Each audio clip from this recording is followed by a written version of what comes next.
ఈ రోజు బైబిల్ అధ్యయనం మార్కు సువార్త 12వ అధ్యాయం 1 నుండి 27 వచనాలు. ప్రార్థన. తండ్రి, మేము మరొక రోజు అనుభవించినందుకు కృతజ్ఞతలు మరియు మీ మాటను అధ్యయనం చేస్తూ మా సమయాన్ని ఆశీర్వదించండి. మమ్మల్ని మీ దగ్గరకు రప్పించమని మేము కోరుతున్నాము. యేసు నామంలో ఆమెన్. మార్కు సువార్త 12వ అధ్యాయం. ఆయన ఉపమాన రీతిగా వారికి బోధింపనారంభించెను. ఎట్లనగా ఒక మనుష్యుడు ద్రాక్ష తోట నాటించి దాని చుట్టూ కంచె వేయించి ద్రాక్షల తొట్టి తొలిపించి గోపురము కట్టించి కాపులకు దానిని గుత్తకిచ్చి దేశాంతరము పోయెను. పంటకాలమందు ఆ కాపుల నుండి ద్రాక్షతోట పండ్లలో తన భాగము తీసుకుని వచ్చుటకు కాపుల యొద్దకు అతడు ఒక దాసుని పంపగా, వారు వాని పట్టుకుని కొట్టి వట్టి చేతులతో పంపివేసిరి. మరల అతడు మరియొక దాసుని వారి యొద్దకు పంపగా, వారు వాని తల గాయము చేసి అవమానపరచిరి. అతడు మరియొకని పంపగా వానిని చంపిరి.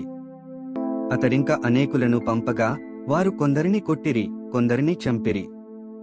ఇంకనూ అతనికి ప్రియకుమారుడు ఒకడుండెను గనుక వారు తన కుమారుని సన్మానించెదరనుకుని తుదకు వారి యొద్దకు అతనిని పంపెను. అయితే ఆ కాపులు, ఇతడు వారసుడు, ఇతని చంపుదము రండి, అప్పుడు స్వాస్థ్యము మనదగునని తమలో తాము చెప్పుకుని అతనిని పట్టుకుని చంపి ద్రాక్షతోట వెలుపల పారవేసిరి. కావున ఆ ద్రాక్షతోట యజమానుడేమి చేయును? అతడు వచ్చి ఆ కాపులను సంహరించి ఇతరులకు ఆ ద్రాక్షతోట ఇచ్చునుగదా. మరియు ఇల్లు కట్టువారు నిరాకరించిన రాయి మూలకు తలరాయి ఆయను. ఇది ప్రభువు వలననే కలిగెను, ఇది మన కన్నులకు ఆశ్చర్యము అను లేఖనము మీరు చదువలేదా అని అడుగగా, తమ్మును గూర్చి ఆ ఉపమానము చెప్పెనని వారు గ్రహించి ఆయనను పట్టుకునుటకు సమయము చూచిచుండెరిగాని జనసమూహమునకు భయపడి ఆయనను విడిచిపోయిరి. వారు మాటలలో ఆయనను చిక్కుపరచవలెనని పరిసయ్యులను హేరోదీయులను కొందరిని ఆయన యొద్దకు పంపిరి. వారు వచ్చి, బోధకుడా, నీవు సత్యవంతుడవు, నీవు ఎవనిని లక్ష్యపెట్టని వాడవని మేమెరుగుదుము. నీవు మోమోటములేని వాడవై దేవుని మార్గము సత్యముగా బోధించువాడవు. కేసరుకు పన్నిచ్చుట న్యాయమా కాదా? ఇచ్చెదమా ఏకుందుమా అని ఆయననడిగిరి. ఆయన వారి వేషధారణను ఎరిగి, మీరు నన్ను ఎందుకు శోధించుచున్నారు? ఒక దేనారము నా యొద్దకు తెచ్చి చూపుడని వారితో చెప్పెను. వారు తెచ్చిరి. ఆయన ఈ రూపమును పై వ్రాతయు ఎవరివని వారి నడుగగా వారు కేసరువి అనిరి. అందుకు యేసు, కేసరువి కేసరునకును, దేవునివి దేవునికిని చెల్లించుడని వారితో చెప్పగా, వారాయనను గూర్చి బహుగా ఆశ్చర్యపడిరి. పునరుత్థానము లేదని చెప్పిడి సద్దూకయ్యులు ఆయన యొద్దకు వచ్చి, బోధకుడా, తన భార్య బ్రతికియుండగా ఒకడు పిల్లలు లేక చనిపోయిన ఎడల వాని సహోదరుడు వాని భార్యను పెండ్లి చేసుకొని తన సహోదరునికి సంతానము కలుగజేయవలెనని మోషే మాకు వ్రాసి ఇచ్చెను. 7 సహోదరులుండిరి. మొదటివాడు ఒక స్త్రీని పెండ్లి చేసుకుని సంతానము లేక చనిపోయెను.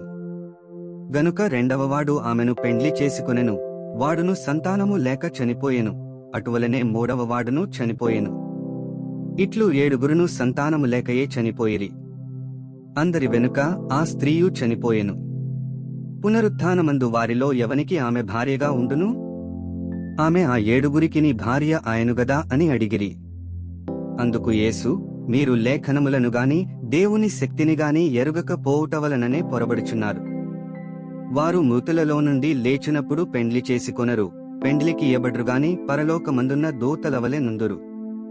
వారు లేచెదరని మృతులను గూర్చిన సంగతి మోషే గ్రంథమందలి పొదను గురించిన భాగములో మీరు చదువలేదా? ఆ భాగములో దేవుడు, నేను అబ్రాహాము దేవుడను, ఇస్సాకు దేవుడను, యాకోబు దేవుడనని అతనితో చెప్పెను. ఆయన సజీవుల దేవుడుగాని మృతుల దేవుడు కాడు. కావున మీరు బహుగా పొరబడుచున్నారని వారితో చెప్పెను. 27 వచనాలు చదివియున్నాము. ముగింపు ప్రార్థన. ఓ దేవా, మా విలువైన సమయాన్ని నీ వాక్యాన్ని అధ్యయనం చేసినందుకు ధన్యవాదాలు.